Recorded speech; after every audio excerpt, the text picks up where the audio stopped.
Alors, sans plus tarder, on va commencer notre premier sujet qui est le fonds d'indemnisation. Et pour ce faire, effectivement, membre de ton équipe, c'est Maître Alexandre Dompierre, analyste à l'indemnisation auprès de l'Autorité des marchés financiers. Donc, on va l'inviter à se joindre à nous et nous expliquer comment ça fonctionne, ce fonds-là, et comment les gens peuvent, premièrement, être admissibles, comment obtenir compensation et jusqu'à où est-ce qu'il y a des limites, etc. Donc, Maître Dompierre se joint à nous assez rapidement, j'imagine. Oui, ça va bien. Il n'y a pas trop de monde. Bonjour. Bonjour, ça va bien? Ça va très bien. Bonjour à tous. Merci de l'invitation. Ben, ça me fait plaisir parce qu'en toute honnêteté, si j'avais abordé tous ces sujets-là moi-même, j'aurais vraiment pris un autre sujet parce que c'est vraiment, moi, les finances, moi, je suis une avocate qui fait du droit social, j'aide le monde, du David contre Goliath. Là, à partir de mes cours de droit fiscal, mes cours de cet aspect-là, c'était pas les meilleurs comme tels. Moi, j'aimais plus aider la veuve et l'orphelin. Fait que toute la section finance, je pense que j'ai auto-saboté ça moi-même. Alors, je suis bien heureuse que Maître Dompierre vous acceptez de nous expliquer tout ce fonds-là pour les gens qui, comme moi, possiblement, n'étaient pas si doués que ça en finance, là, finalement. Donc, Alexandre, vas-y, Alexandre. En fait, je serais bien débuté par c'est quoi le fonds d'indemnisation? En fait, le fonds d'indemnisation des services financiers existe au Québec pour indemniser les victimes de fraudes financières qui sont commises par certains des acteurs que Luc parlait tout à l'heure. Donc, principalement, on parle des représentants d'assurance, des courtiers, des cabinets en assurance. Donc, c'est vraiment ça la mission du fonds d'indemnisation, c'est d'indemniser les victimes de ces intervenants. Donc, le fonds, grosso modo, est constitué des sommes qui sont versées à même ces acteurs-là, les représentants des cabinets, à même leur cotisation qui est payée à l'autorité. Puis l'autorité administre ce fonds-là.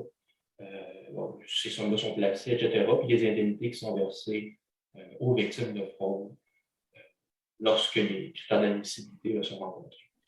Ça me fait penser, par exemple, est-ce qu'on parle par exemple, des victimes de Vincent Lacroix à l'époque? Lui avait fait beaucoup de dommages. Est-ce que c'était pour ce genre d'événement-là? Ou...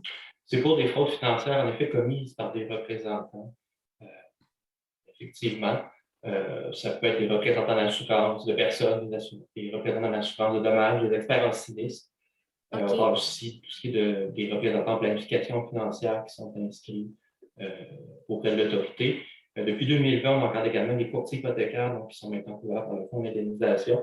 Puis en fait, on a également les représentants d'épargne collective qui ont par exemple des fonds communs de placement et aussi les représentants en plan de bourse d'études. Donc, c'est vraiment ces représentants-là, puis les cabinets pour lesquels ils travaillent, que le fonds d'indemnisation peut couvrir les victimes de fraude. On parle vraiment, Alexandre, de victimes de fraude de ces représentants-là ou de ces gens-là qui sont inscrits auprès de l'autorité. C'est quoi la différence là, quand on vous parle de fraude? Le fonds d'indemnisation s'applique quand?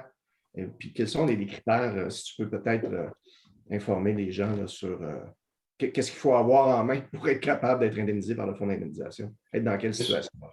C'est sûr que, grosso modo, il y a 4 grands critères. Le premier, on l'a un peu abordé. Il faut avoir fait affaire avec un représentant qui est sorti dans l'une des catégories que j'ai mentionnées tout à l'heure. C'est que si le représentant, là, lui, fait semblant qu'il est membre, là, donc malheureusement, ça, c'est pas couvert. Là. Malheureusement, ça, c'est pas couvert avant que la personne soit inscrite auprès de l'autorité. C'est sûr qu'il y a une exception à ça. Si, par exemple, une personne a déjà été inscrite à l'autorité à titre de représentant d'assurance, par exemple, qu'elle a perdu son certificat, mais la couverture peut se prolonger pour une période de 2 ans si la victime a déjà été cliente de ce représentant-là alors qu'il était du moins inscrit auprès de l'autorité. Mais sinon, en général, si une personne s'annonce sur Internet comme représentant, mais qui ne détient pas les autorisations, cette personne-là est victime de fraude, malheureusement, le fonds d'indemnisation n'est pas relevé. C'est peut-être un des éléments sur lesquels il faut insister, puis que ce soit auprès de l'autorité des marchés financiers ou n'importe quel ou des ordres professionnels. L'autorité, ce n'est pas un ordre professionnel, c'est ce que j'essaie de faire comme lien ici, mais il y a des registres. Et vous pouvez vérifier sur les sites web. Par exemple, là, je vais parler de l'autorité des marchés financiers, mais c'est vrai aussi pour d'autres organisations. Vous pouvez aller vérifier la personne avec qui je fais affaire. Est-ce qu'elle est inscrite? Si je ne trouve pas son nom, peut-être que je devrais lever un petit drapeau puis poser plus de questions et même appeler à l'autorité pour m'assurer, bon, est-ce que ma recherche était bien faite? Là? Et si oui, bien, on pourra confirmer si cette personne-là est inscrite ou non. Et vous pourriez faire aussi une divulgation à l'autorité disant, bien, j'ai telle personne qui m'a approché pour un investissement ou pour faire tel genre de transaction. Et puis nous, on va pouvoir aller enquêter aussi là-dessus. Bon, mais si on récapitule, donc c'est important, si vous avez de l'argent qui est durement gagné, puis vous voulez la confier à une personne avant de la donner, c'est pas compliqué sur le web. S'il vous dit qu'il fait partie de l'ordre, par exemple, des courtiers hypothécaires, vous pouvez aller voir s'il est inscrit ou donnez-moi un autre exemple d'un autre ordre. Oui, bien, en fait, comme je te disais, Sophie, là, j'ai parlé d'ordre professionnel, mais je ne vais pas mélanger les gens. Le courtier hypothécaire n'est pas dans un ordre professionnel. Le courtier hypothécaire est inscrit auprès de l'autorité des marchés financiers. Okay. Un ordre professionnel, ce serait par exemple les médecins.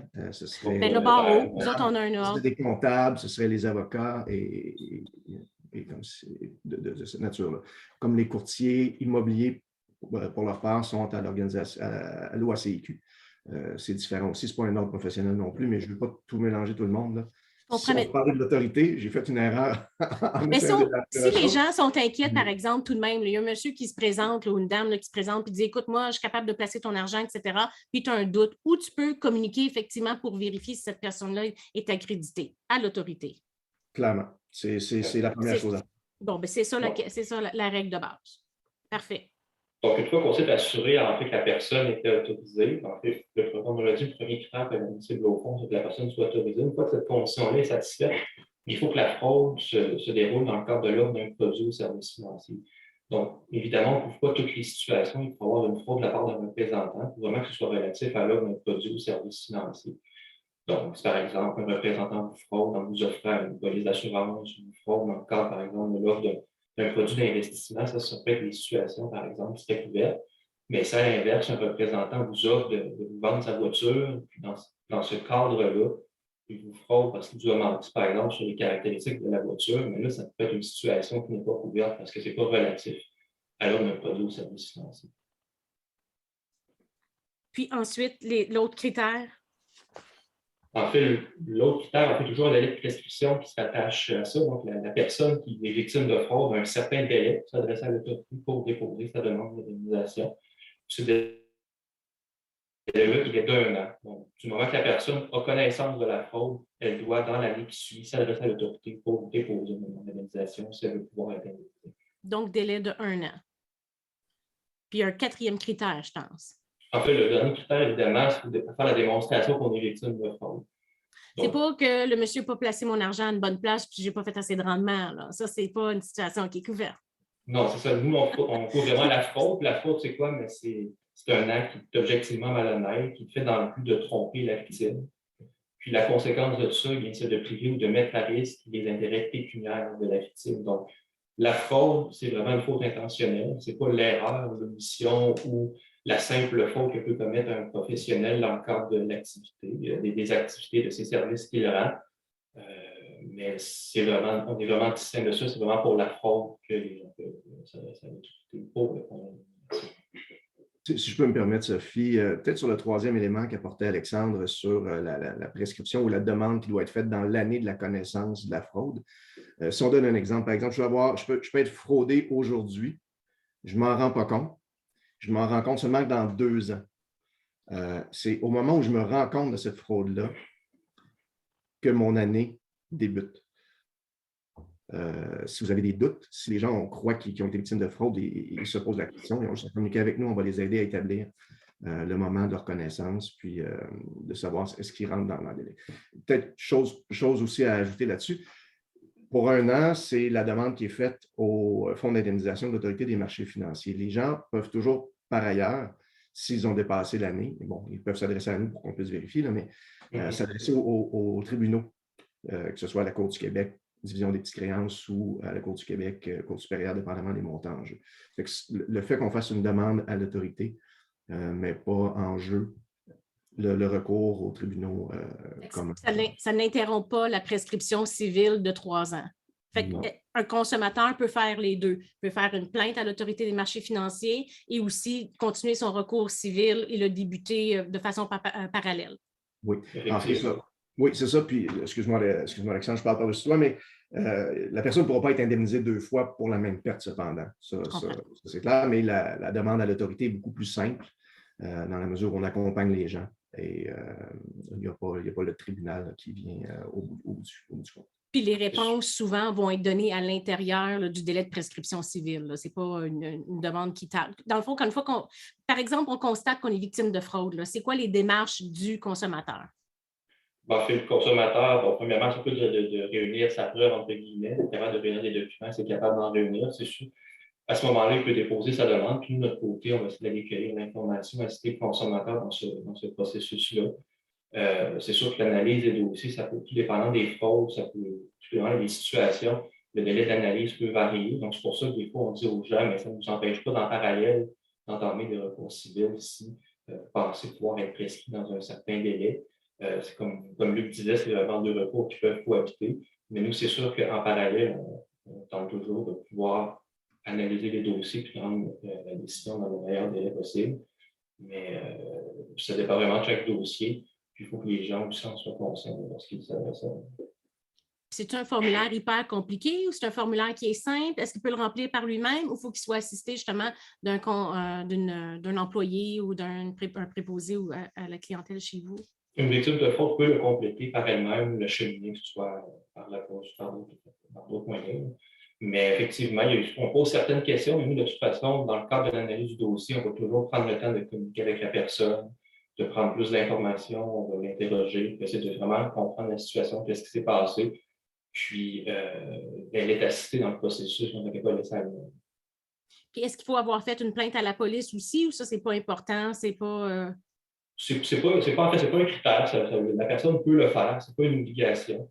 C'est sûr que nous, l'autorité, on peut statuer que la personne a été condamnée ou non au criminel. Donc, nous, c'est sûr que notre fardeau, c'est vraiment la balance des probabilités. On n'a pas le fardeau hors de tout doute raisonnable qu'on peut avoir, par exemple, au criminel. Donc, c'est la distinction qu'on doit faire. Puis, Alexandre. Oui, vas-y, Luc, c'est correct. J'allais dire, Alexandre, est-ce qu'il y a une limite? Disons, je crois que je me suis fait frauder pour à peu près 300 000 $. Je m'adresse au fonds.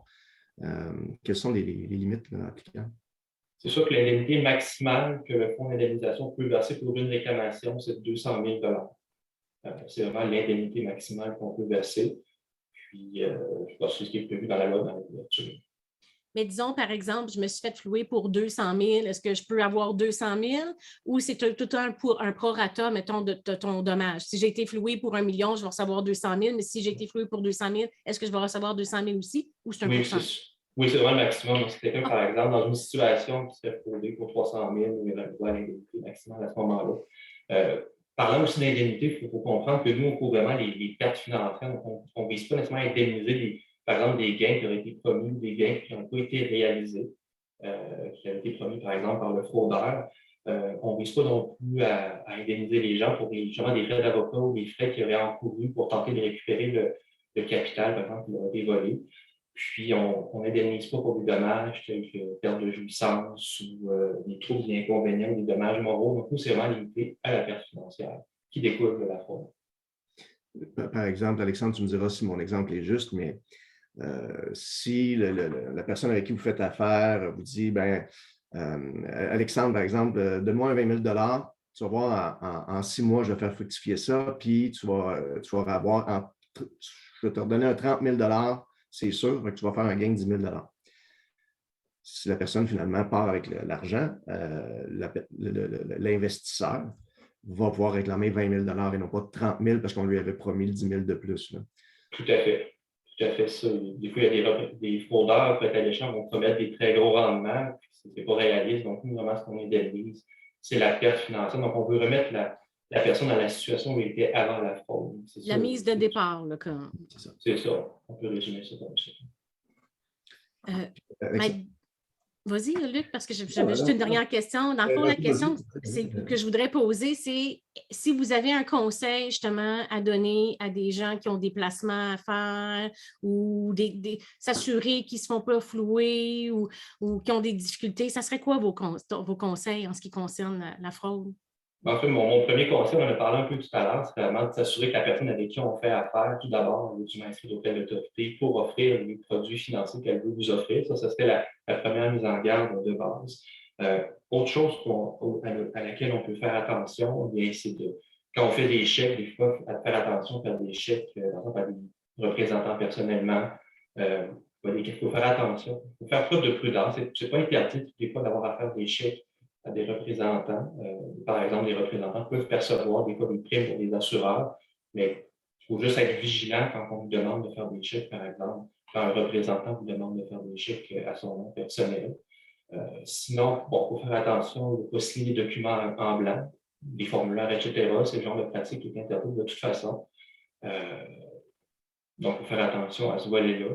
Aussi, quand on signe des documents, soit pour souscrire des produits ou autre, toujours en demander une copie. Ça peut être d'avoir des documents que vous avez signés. Puis aussi, des fois, quand on a des doutes sur, par exemple, le produit ou l'offre qui nous est faite par un représentant, on doit poser des questions pour s'assurer qu'on comprend bien avant d'accepter une offre, de souscrire à un produit financier ou avant qu'on plie notre argent à quelqu'un. Donc, s'assurer de bien comprendre, c'est généralement un gage de succès. C'est des bons conseils. Je pense que c'est des conseils de base qui s'appliquent dans cette situation-là, puis pas mal dans toute situation de contrat aussi avec qui tu fais affaire. Donc, Luc, toi, as-tu quelque chose à rajouter sur ce sujet? La question que tu as posée, Sophie, c'est exactement la question que j'avais en tête. Donc, les grands esprits se rencontrent. Hein? Après tant d'années de droit, on est de la même écurie, hein, à l'Université de Montréal. Donc, hein, les grands esprits se rencontrent. Ouais. J'ai le goût de vous répondre, Maître Dompierre. Merci beaucoup de nous avoir éclairés là-dessus. C'était concis, simple. On sait qu'est-ce qu'on fait dans ces circonstances-là. Moi, je ne savais même pas que ça existait. Je suis très contente. On va partager la nouvelle afin de s'assurer. C'est disponible. Pourquoi ne pas y avoir accès? Si c'est là, puis vous avez été victime d'une fraude ou vous avez perdu des économies que vous avez travaillé fort à obtenir, l'Autorité des marchés financiers est là pour ça. Alors, merci beaucoup, Maître Dompierre. Bien, merci, c'était l'objectif. Puis, si les gens ont des questions, vous n'êtes pas à nous appeler, puis on pourra regarder avec eux de quelle façon on peut vous aider. Super, merci beaucoup. Merci, bonne soirée. Bonne soirée.